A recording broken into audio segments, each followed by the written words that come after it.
questions? I have a question. Okay, Michaela, go ahead. For number 30, part C, I solved it using the washer method, but I was wondering how you'd solve it using the shell method. Okay, that's a good question. Number 30, find it here. So that's, is that 10 over x squared? Yes. Because it's kind of dark in here, and those little exponents are really, really tiny for my old man eyes. I've decided I really probably should consider getting glasses. I'm having trouble seeing lots of things here. And then it says x equals 0.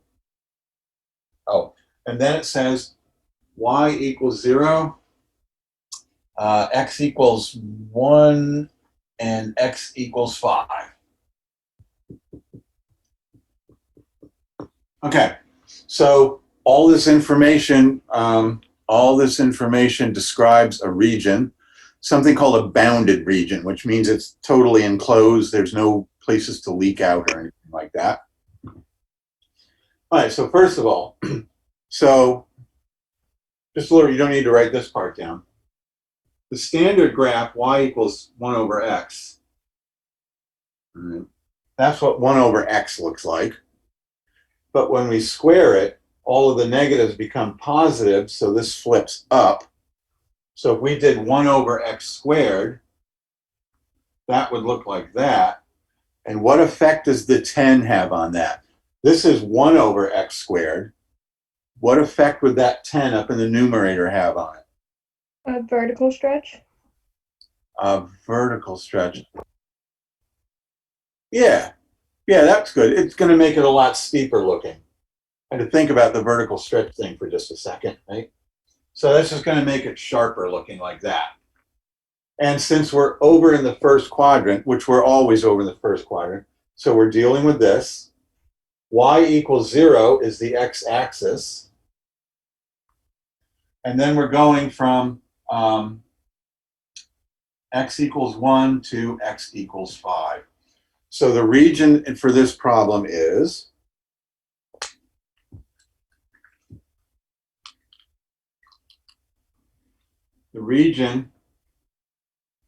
this region right here. So it's bounded by this. And what are we spinning it around? We're going around what? Michaela, which part? Part what did you want? Part C, the line y equals 10. Oh, okay. So we're going around. So we're doing, for this problem, we're doing part C.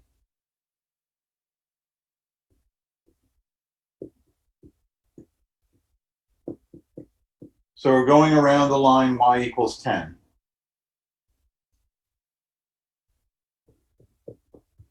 And we're spinning it around this line. Okay. And what did it say to do here?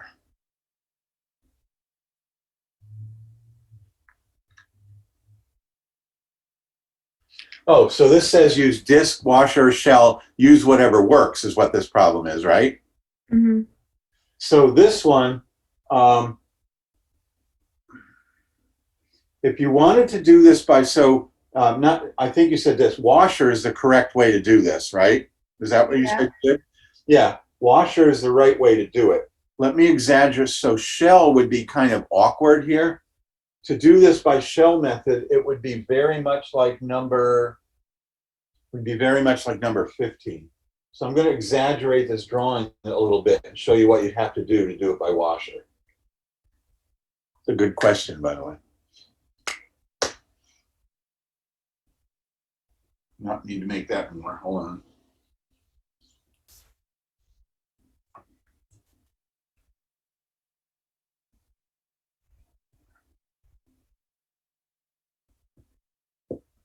So if we were going around this line, y equals 10 or y equals whatever, that doesn't really matter so much. If you wanted to, so washer is the right way to do this. This would be very easy to do. The outer one would be, so if you wanted to do this by shell, you'd have to break it into two pieces. So you see here, so you'd have to rotate this piece separately, right? So a rectangle down here, that that rectangle would be a length of 4 all the way up until this point, and then you have to do the problem separately again here. So you'd have to break it into 2 pieces. Does that make a little bit of sense? Yeah, I see. I was just wondering if like I was supposed to do shell method, but like I didn't know I set it up. So I was just making sure. So this is, if you look at number 15, it's the same, it's basically the same question here. So you could do this by shell method, but the washer is just so much faster. I see. Okay. Yeah. Thank you. Yeah, sure. That's a good question. Glad you're thinking about that. Anybody else got anything? So when you're doing homework, no matter what section we're in, if you think you can do the problem by more than one method, do that. Like if you can do it by 2 methods, do them both. By doing that, you'll create a better sense of intuition for which ways are the easiest for you to do. So try them every way you can. And once you get one answer, the other one should be the same, right? So what else we got? Anything from homework else?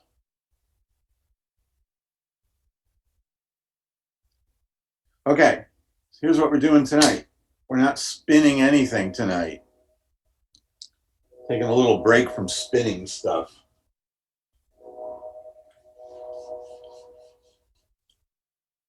Tonight we're going to do arc length.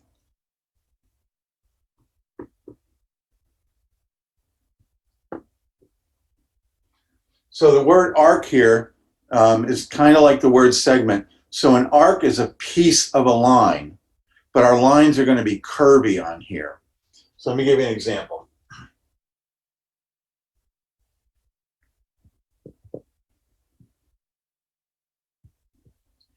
So we're on the x-axis. We're going from x equals a to x equals b.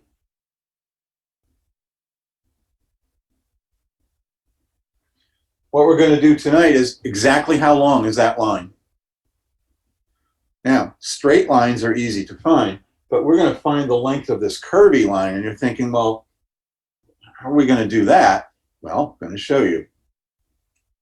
So the first thing, when you first did integration at the end of Calc 1, you did area between some function and the x-axis. So if we were to do this area, and then they put a whole bunch of rectangles under there, right? So you estimated the area by doing a bunch of rectangles, and you added up the area of all the rectangles, and that was an estimate. And then the calculus part is you put more and more and more rectangles in there. Your estimate gets closer and closer to the truth. And then calculus allows you to take those rectangles right down to 0 width and give you the exact area. And then when we did disc and shell and washer, we used rectangles again. So a regular repeated geometric object. So to do arc length, we're going to do the same thing. So to estimate. So to estimate that length, I'm going to put dots on here.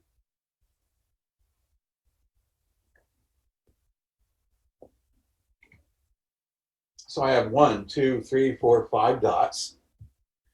So I'm going to connect those dots by straight lines.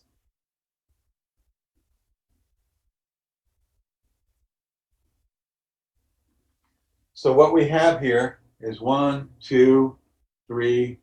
So we have 4 straight lines.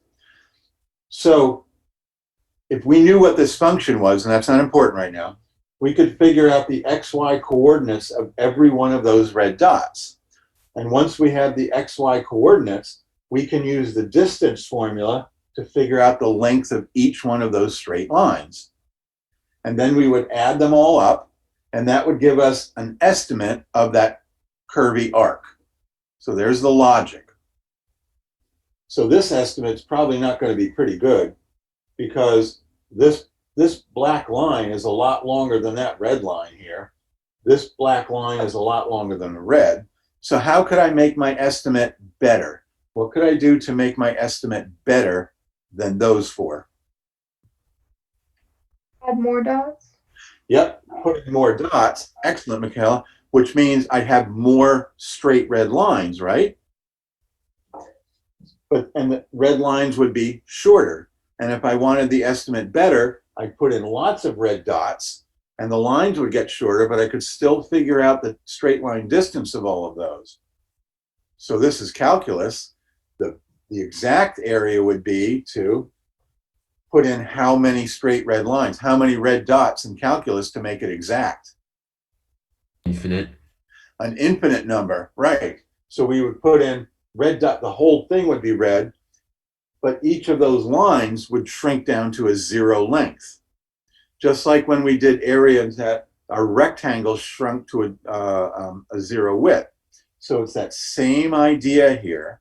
So I'm going to take you through where the formula comes from, and then we'll just do a couple of problems, and that's going to do it for us tonight. So what I'm going to do on the next board, I'm going to pick this one piece right here, and I'm going to enlarge this. I'm going to take this whiteboard down, put it down, and I'm going to enlarge this red line right here.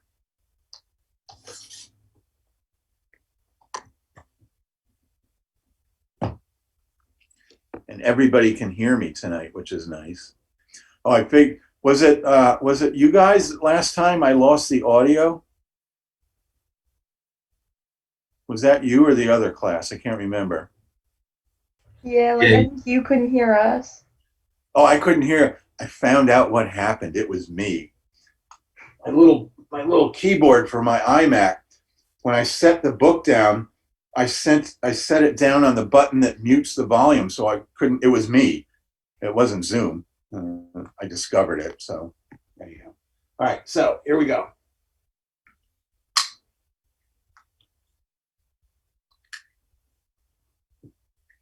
So here's that red line. All right. And I'm going to use the letter S for this. When you did the distance formula, either in high school or pre-calc or something, you use the letter D for doing that. I'm going to use S here. It really doesn't matter. So the letter S stands for segment. Segment is a piece of a straight line. And I'm going to take you through the distance formula. And from the distance formula, I'm going to do magic algebra and come out with a formula to figure out the length of a curvy line. So when we have a line,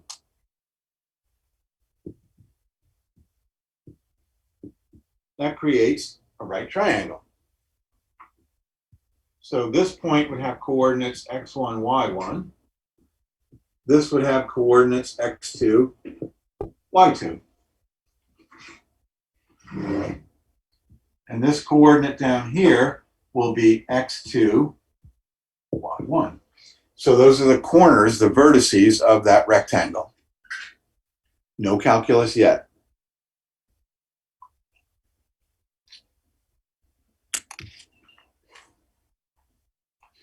So this S really represents the hypotenuse of a right triangle.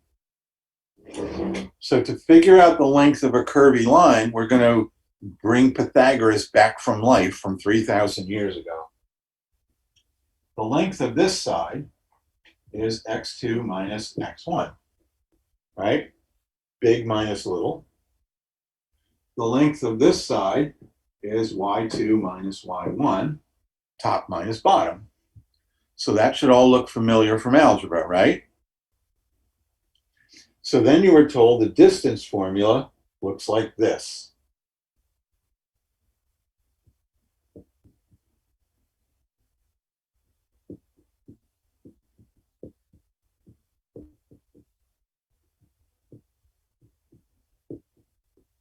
Which is nothing more than Pythagoras. C squared equals a squared plus b squared. Right? Now, in order to get to our formula for figuring out the length of a curvy line, I'm just going to go through a process of changing that notation. So it's going to be a game. So algebra, in some sense, is just a big game. Most people, if you say the word algebra to them, well, first they'll wrinkle up their face and go, ooh, but they'll think algebra is X's and Y's and equations. That's not what algebra is. In the bigger sense of mathematics, algebra is all about symmetry. So if you think of solving equations, even from middle school or whatever, you have two sides of an equation with an equal sign, and you learn all the rules to always make sure that's in balance. It's symmetric. So in mathematics, in the bigger sense of mathematics, algebra is all about symmetry and rules for going back and forth and maintaining that symmetry. Now, most important skill in math, be lazy. Instead of writing all of this, we think of that as a subtraction sign, but we really say the subtraction sign is really the difference. 5 minus 2 is the difference between 5 and 2, which is 3. So I'm going to rewrite this into a more form. I'm going to say that's the difference between the x's, dx. And over here, I'm going to say that's the difference between the y's, which is pretty much what dx and dy mean, but there's a limit that goes in front as x goes to 0, but we'll get into that a little bit later. So I'm going to change this notation. Everybody good so far?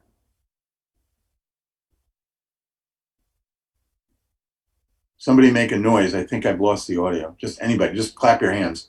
Hi. I'm good. Ah, good. Oh, thank you. Oh, and Kate, I like that picture of you. I like that arrow behind you. That looks pretty cool. Okay, so I'm going to rewrite this. It's just a change in notation.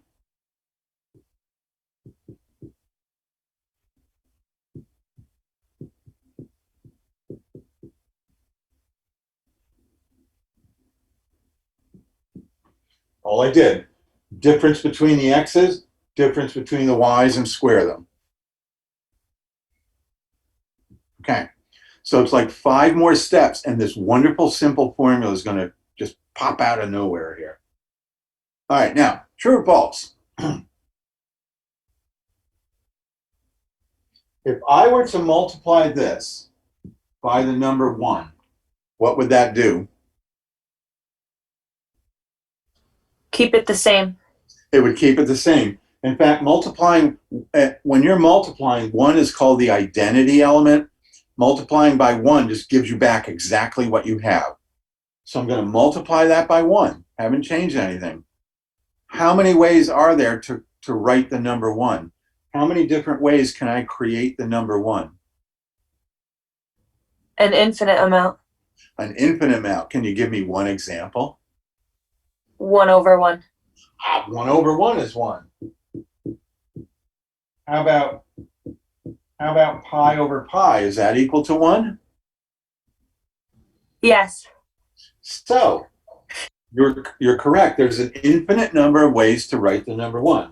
So how many of you think that if you divide a number by itself, you always get 1? Do you think if n is a number and you divide by n, you get 1? Is that always true? No. Ooh, you said no. I think it is. Oh, actually, Kate, was that you talking? Yes. Oh, so I Kate, think I'm going to change my answer. oh, no, don't change your answer. Okay. You're right. Okay. So you were told all through what, middle school or something, that any number divided by itself is equal to 1, right? And you were lied to. There's one exception.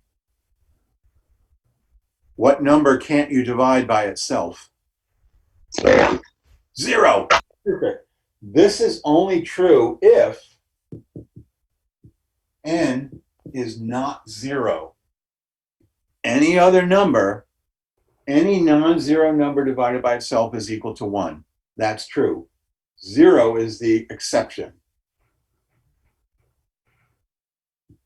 0 divided by 0. What's 0 divided by 0?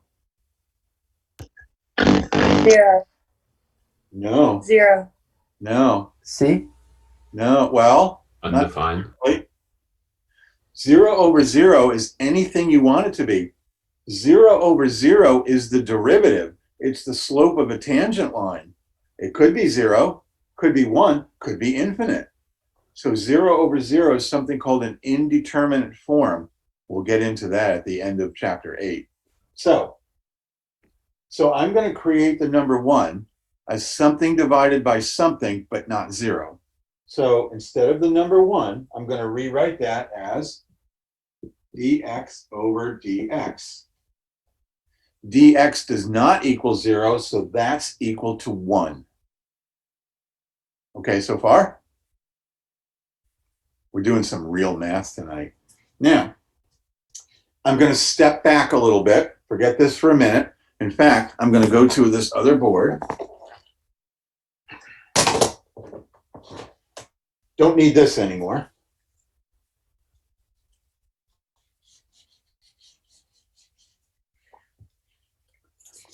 If you have something like this, the square root of 9x plus 18y. Is there a common factor underneath that square root? Oh, that was a very strange sounding voice. Yeah, there's a 9 out of here, right? Can I factor out the 9? I can. That would leave me with x plus 2y. Everybody good? Can I factor the 9 out of the square root? Yes. How can I take that 9 out of the square root? 2 the square root of it. Yep. So this would be 3 times the square root of, whoops, x plus 2y. There. When you take something out of a square root, you have to do the square root. So the square root of 9 is 3. But equal signs go both ways.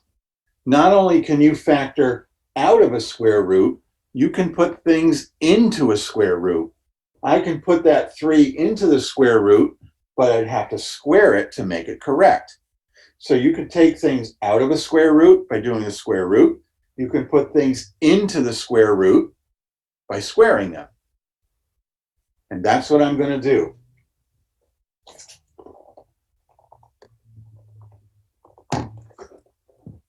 And this wonderful formula is going to come out of here. I'm going to put this bottom dx inside the square root.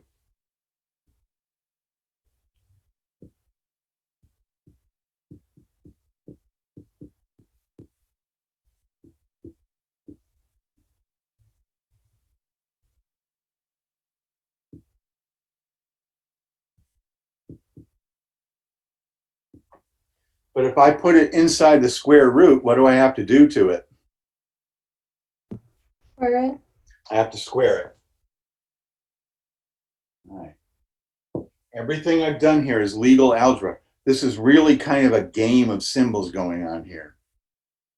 So we change the distance formula into a simpler looking thing by rewriting the difference of the two x's as dx, the difference of the two y's as dy. Then I'm multiplying by the number 1. And fractions, you can split up the top and the bottom. So I move the denominator inside the square root, but I have to square it.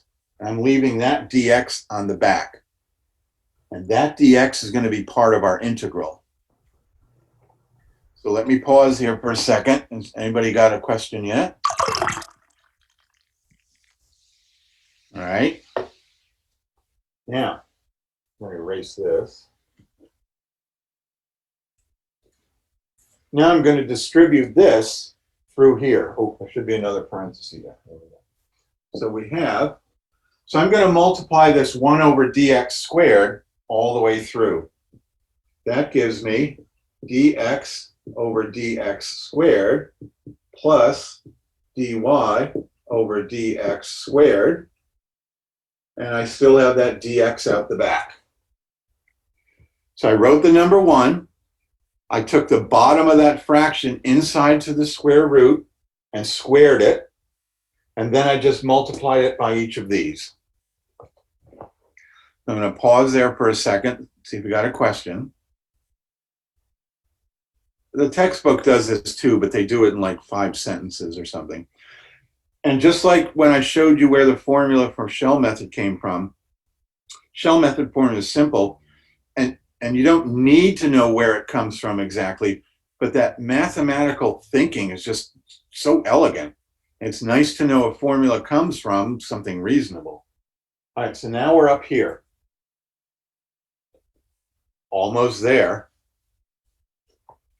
So this, all of this is nothing but, all of this is just Pythagoras, right? So Pythagoras didn't have this though. So this is a 3,000-year-old. So we know that C is equal to A squared plus B squared. All of this, including all of this, is just this with different symbols going on. Now, here it comes. Here comes the big finale, which you may or may not find exciting. So this arc length is,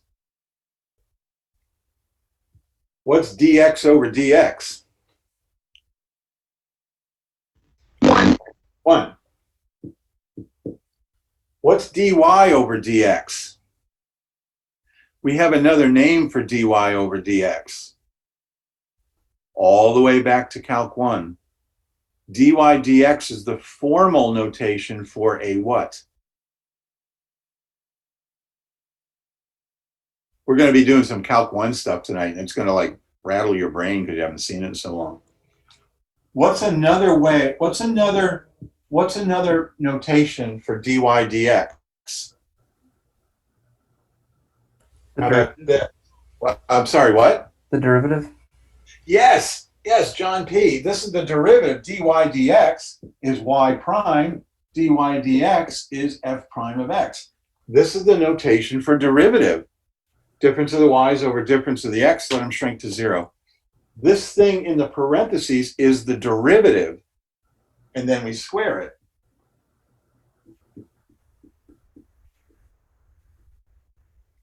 It's just notation. Excellent, John. Oh, look at that. That, what you're seeing here, is the formula for finding the length of one of our red lines. But how many red lines do we have for the exact area? Calculus. We have an infinite number, and we're going to add them all up. And that's the formula for arc length. It's just Pythagoras with the calculus thing of going to 0 on there. So c squared equals a squared plus b squared turns into this. All right. Pretty simple looking formula, right? Now, it turns out, so we're going to do just, I think, 3 examples tonight. The formula looks very simple. You're given a function, find the length of the curvy line from A to B, do the derivative, square it. The problem with this is it's very hard to come up with a problem that doesn't have 20 pages of algebra to it. So you're not going to get a lot of homework problems tonight. So, but that's okay, all right? So now we're going to do a couple of examples. I'll write this again.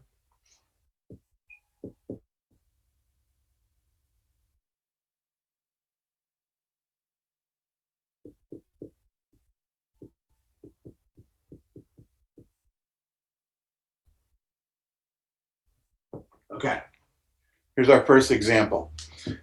A good way to test out a formula is to do something that you already know the answer to without the formula. So we're going to look at this. Y equals x. Functions don't get a whole lot easier than y equal x, do they? All right. So what does y equal x look like?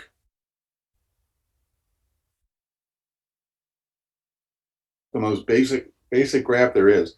What does y equal x look like? Straight line, 45-degree angle. Yep. This is y equal x.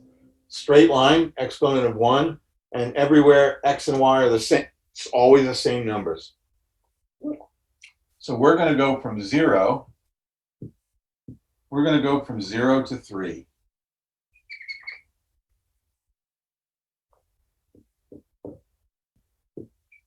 Yeah, we don't need calculus to do this. The easy way is just to do this. So first we'll do it the high school way. We'll use the distance formula. This is the point 3, 3. Down here, this is the point 0, 0. All right, so the distance formula is 3 minus 0 squared plus 3 minus 0 squared. This gives us 3 squared plus 3 squared. This gives us 18. So the length of that blue line is the square root of 18. That's the answer. It's a little bit longer than 4. Right, that was the easy way to do this problem. But if you're working for a fancy engineering firm and some company is paying you millions of dollars to do something, you can't do it the easy way because they would think, why do I need to pay you? You got to make it look more complicated. So we're going to figure out the length of that line using calculus. And here we go. The square root of 18.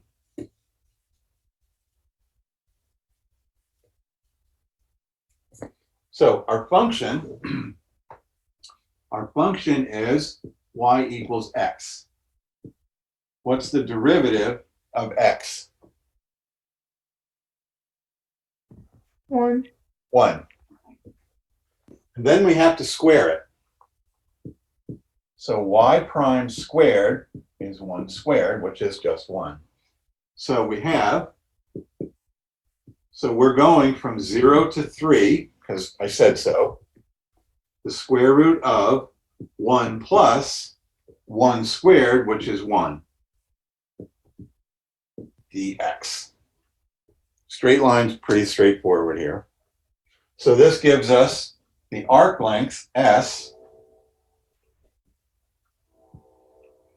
is the integral from 0 to 3, square root of 2, dx.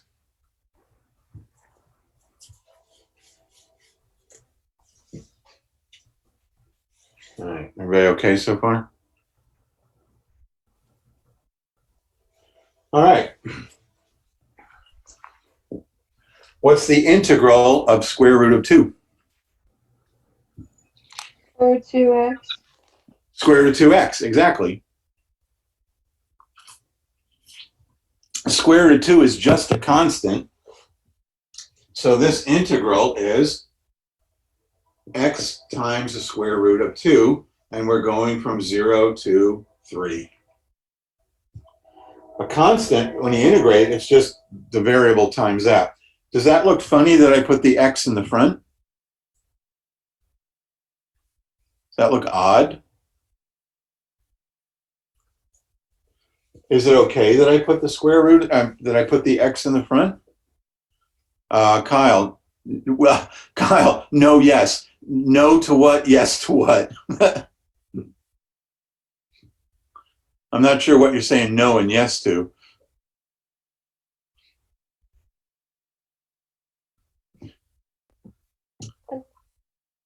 It's fine, but yes, it is. But why did I put that in front? Here's why. You see why? Is that x underneath the square root or not? You can't tell, can you? No, yeah. That looks pretty confusing, which is why it's going to take me forever to grade your test if you don't write neatly, by the way. So this is kind of confusing. Is this the square root of 2 times x, or is it the square root of 2x? So by putting the x in the front, you remove any confusion. Generally in math, radicals, square roots, trig functions, logarithms, they all go at the end of your expression, so there's no confusion coming up. The other way to to avoid confusion, is to put that little hook on the end. It says square root stops here. That's another way to do it. So I just happened to do it here. Okay, so here we go. We put in this. So x is 3. So we get 3 times the square root minus 0 times the square root of 2. And all of that is equal to 3 times the square root of 2. Is that the same answer we got on the other question? What did we get when we did the difference equation, difference formula? Radical 18, but when it's simplified, it's 3 radical 2. So it'd be the same. Yep, these are the same. If I put that 3 into the square root, I have to square it. 3 squared is 9 times 2 is 18. So the answers are the same. Now, that doesn't prove that that formula works, but it's a pretty convincing example. Okay, so I'm going to do 2 more examples. Next example.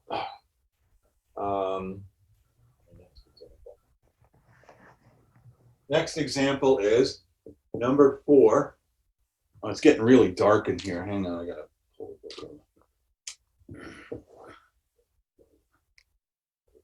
it. Number 4, we're on page 462. So we have y is equal to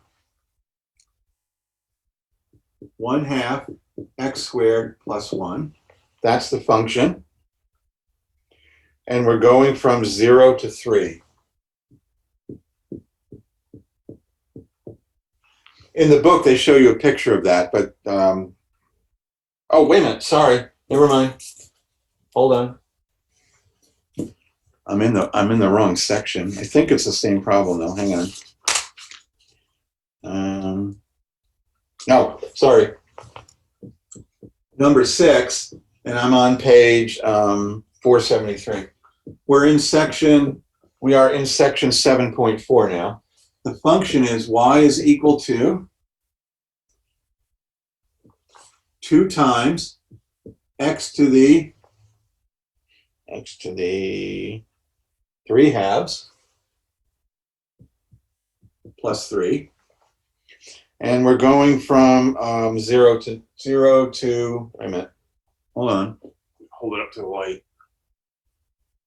Yeah, and we're going to go from 0 to 9. There's a picture in the book, but that's okay, it doesn't really matter. Okay, first step, do the derivative. Oh, we have to do, it's been a long time since you did derivatives now, so the derivative of 3 is 0. So what's the derivative of that function?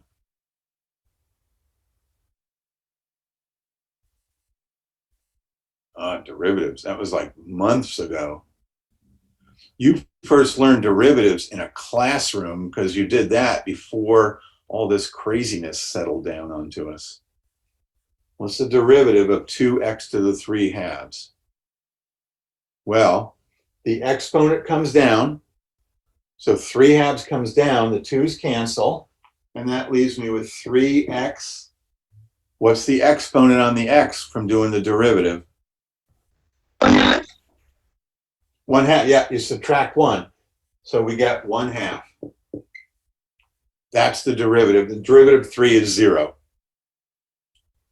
That plus 3 on the end just lifts the function up and down. It doesn't change the length of the curve, so it just disappears from the derivative.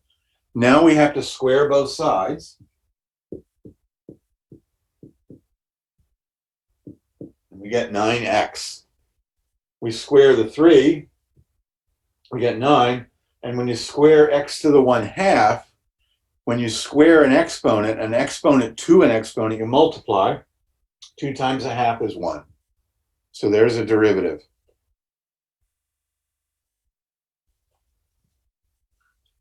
All right, now into the formula.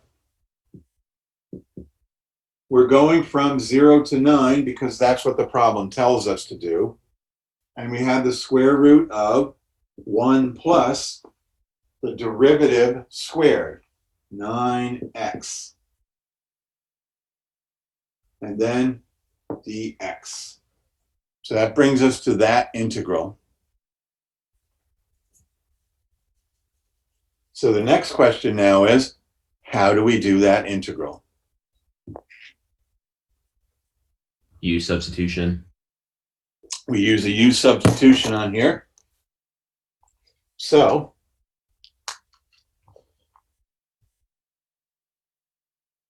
you should have seen U substitution at the end of Calc 1, but it's probably all a blur because suddenly we're all at home. And remember, it seems like years ago, nobody could find toilet paper anywhere. That seems like forever ago, right? So all of that happened.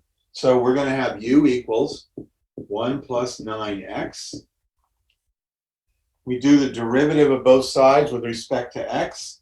So that gives me du equals 9 dx.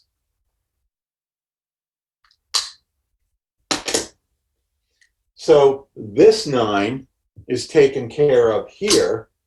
This is an extra 9 that doesn't show up everywhere there. So I have to pull this to the other side. We get 1 over 9 du equals dx. So now my integral looks like this.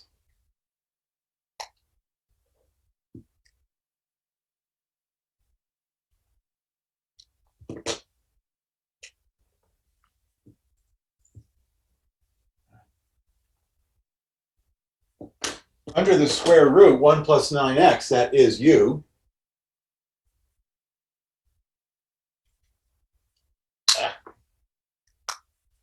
So that goes under here.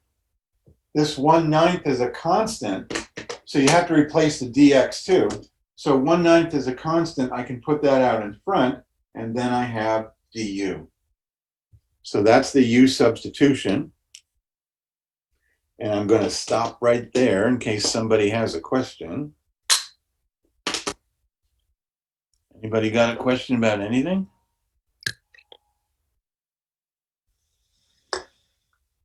All right. Oh, am I missing anything here? What am I missing? You're bound. Yeah. I am. Oh, wait a minute. Kyle, could you go over the setup again?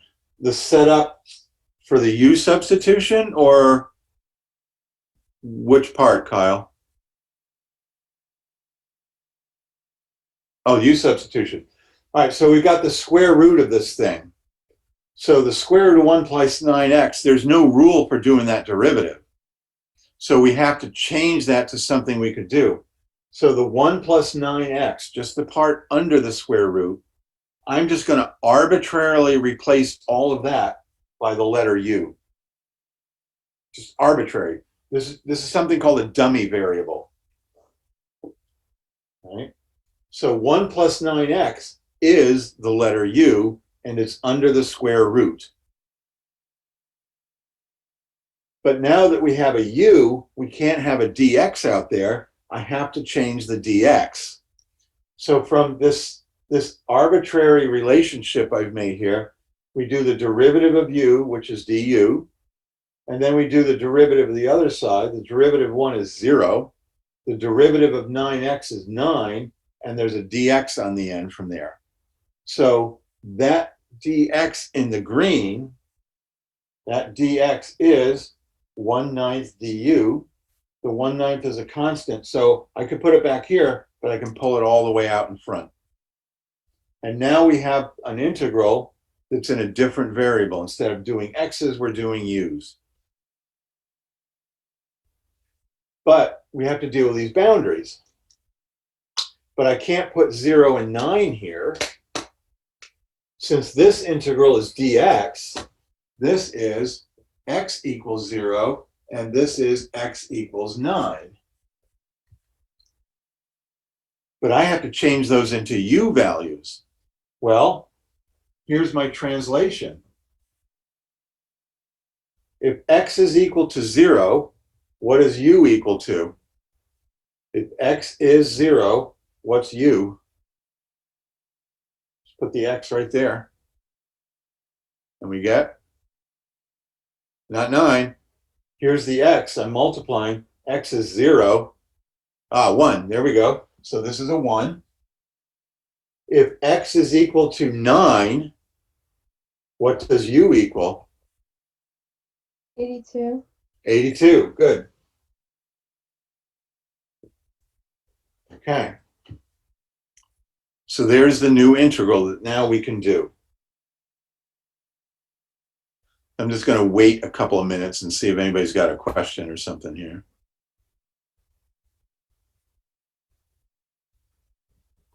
You're thinking, oh, u substitution. You know, I think I heard that before. It's been a long time, right? Well, this year has been longer than a year in my mind. All right, so I'm going to, rewrite this. I'm just making some more room here. So we have 1 over 9, the integral from 1 to 82 of u to the 1/2 du. And that's a very basic integral that now we know how to do. So this is the length of that line, and that's going to be 1/9. When we do an integral, we add 1 to the exponent, so we get u 1/2 plus 1 is 3/2. It's not really a coincidence, but it's kind of a coincidence we got the same exponent back. And then we divide by the new exponent, but dividing by 3/2 means multiplying by 2/3. And this takes us to 3 times 9 is 27, 2 over 27, u to the 3/2, and we're going from 1 to 82.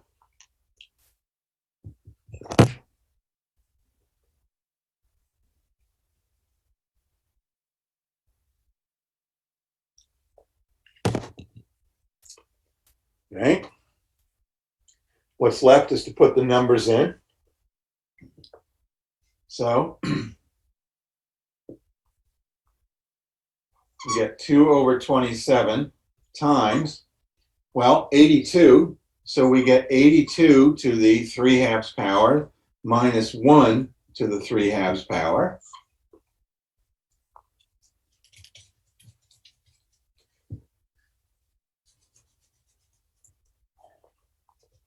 Keeps falling down. There, that should do it. All right. Well, 1 to the 3/2 power is 1.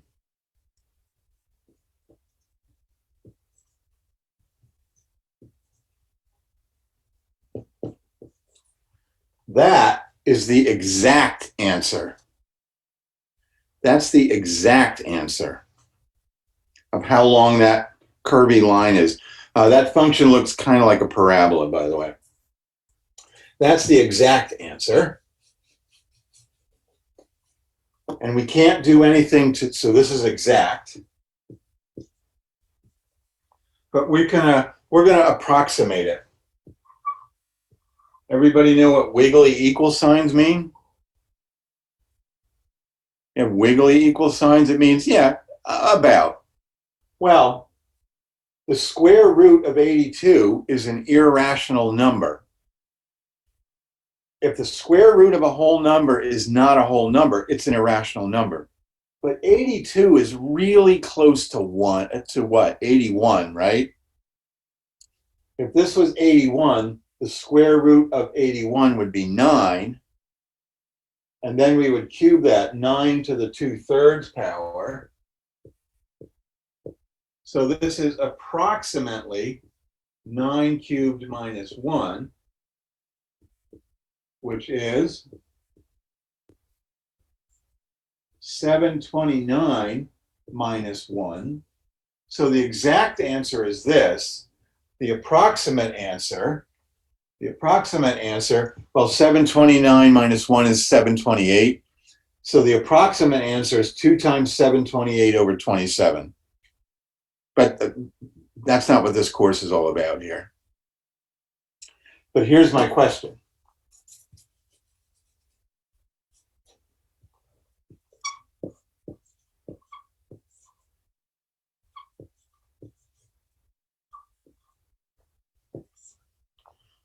What are the units on this? If this function was being measured in miles. What are the units on this answer? This is for you engineering types. When you did area under a curve, you ended up with square units. When we did rotation volumes, we ended up with cubic units. What do we end up with arc length?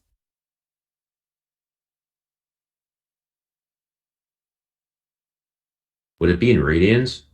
No, not radians. It would just be linear units. So the answer would be this many miles, or feet, or centimeters, or seconds, or hours. When we do two-dimensional area, then it's units squared. When we do three-dimensional area, which is volume, it's units cubed. So this would just be units to the first power. All right. So there's an arc length problem. I'm going to do one more problem. So you're not going to get a lot of homework problems tonight for this because the algebra just gets out of hand. And I think that takes away from the whole point of doing this. So you're just going to get a few homework problems here. So I'm going to do this next problem. It's going to be arc length, but it's going to require us to remember things about logarithms and trig. We haven't done any trig or logarithms this semester, really. So this next one, the reason I'm doing this next problem, it's arc length, is to just sort of get our brains back into thinking about logarithms and trigonometry, because that's all coming up in chapter 8. All right, next problem.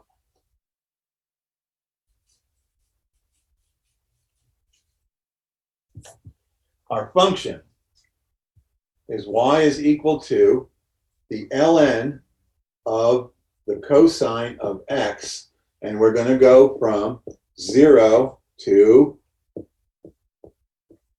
pi over 4.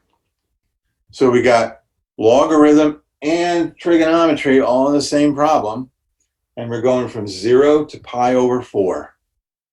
We're going to figure out the length of that curve, which curves around somehow. So the first thing we have to do is a derivative. Remember how to do the derivatives of the ln, the natural log. This would be back in sort of the earlier part of Calc 1. Anybody remember how to do derivatives of ln's? Well, I'll tell you. So let me just do something on the side here.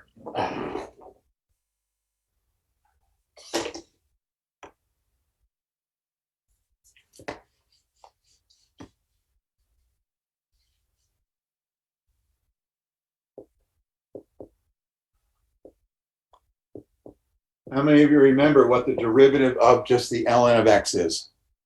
Derivative of ln of x. 1 over x. 1 over x. Perfect. What if it's not an x? What would be the derivative of the ln of, let's say, a star? What's the derivative of ln of star? Well, here's the rule. When you do the derivative of the ln, you get a fraction. Whatever this is, you cut and paste it on the bottom, and on the top, you do the derivative of this thing. So the derivative of ln of x, you put the x on the bottom, and the derivative of x is 1. So to read this, I know that star looks funny. The ln of anything, you put the anything on the bottom, cut and paste, and you do the derivative of the anything on the top. That's the ln rule.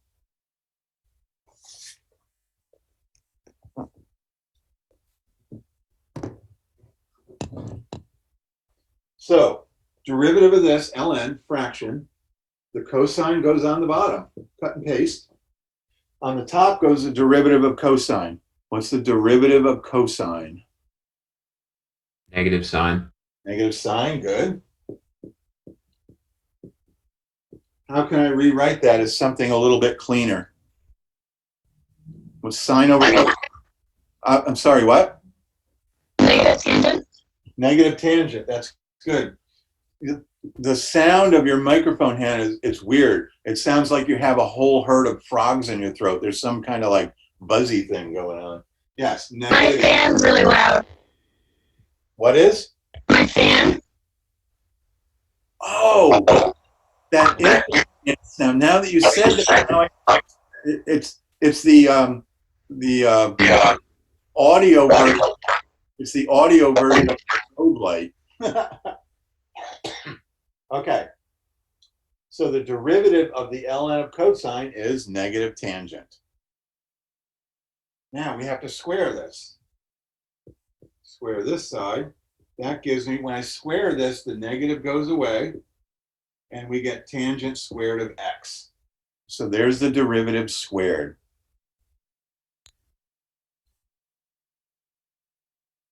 So hopefully a little bit of this is like, oh, yeah, kind of remember doing this somewhere along the line, and that's fine for now. This is all going to come back like a monster in chapter 8 after a little bit. Okay. Oh, so what's the integral of negative tangent x? What's the integral of negative tangent x?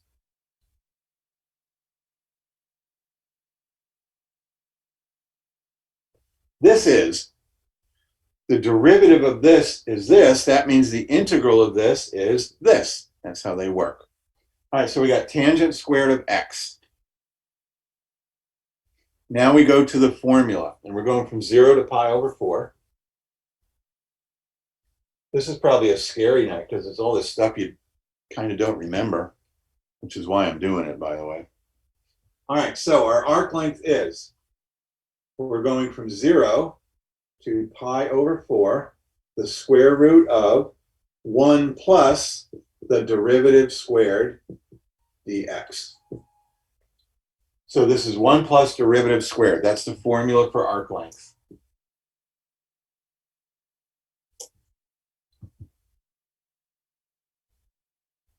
How do we do that integral?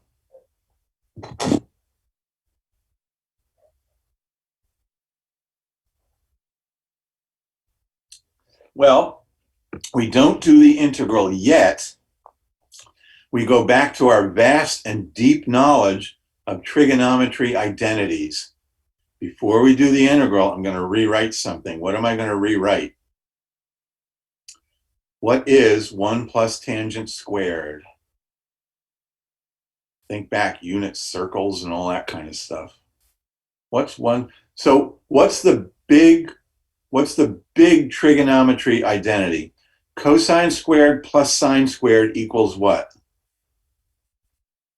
1. Cosine squared plus sine squared equals 1. So cosine squared of x plus sine squared equals x. All the other identities come out of that. What is, so 1 plus tangent squared, 1 plus tangent squared is secant squared. Cosine squared plus sine squared is 1, means that 1 plus tangent squared is secant squared. It comes from the same identity. They're all in the calc book somewhere, front cover, back cover, something like that, dx. I can rewrite this once more. What happens here? A little bit of algebra. What does this give me?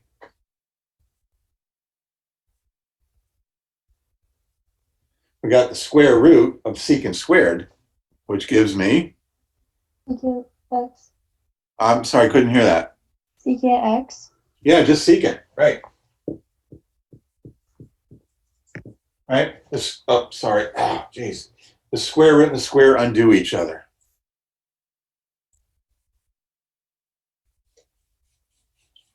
All right. So we have the integral of secant x from 0 to pi over 4 dx. Now, you probably don't know the integral of secant x, even though I know you've seen it. So, and secants don't come up very much. So We should all know the derivative of sine is cosine. We should know the derivative of cosine is negative sine. We should know that the derivative of tangent is, it's a derivative Squared. of tangent secant squared. The integral of cosine is sine. The integral of sine is negative. So those you should know. But secants and cotangents, they don't come up very much. So these are all in your book. I'm going to tell you what the integral of sine is. The integral of sine is the ln of secant plus tangent. That's the integral of secant. You probably saw it twice in Calculus 1 or something. So my point in doing this tonight is just to sort of get our brains back into, so all of our integrals so far this semester have pretty much all been polynomials, so we got to get into that a little bit. And then we're going from 0 to pi over 4. Now, to plug these, and here's a case where 0 is not going to give us 0. So to plug these values in here, now we got to remember that whole unit circle thing.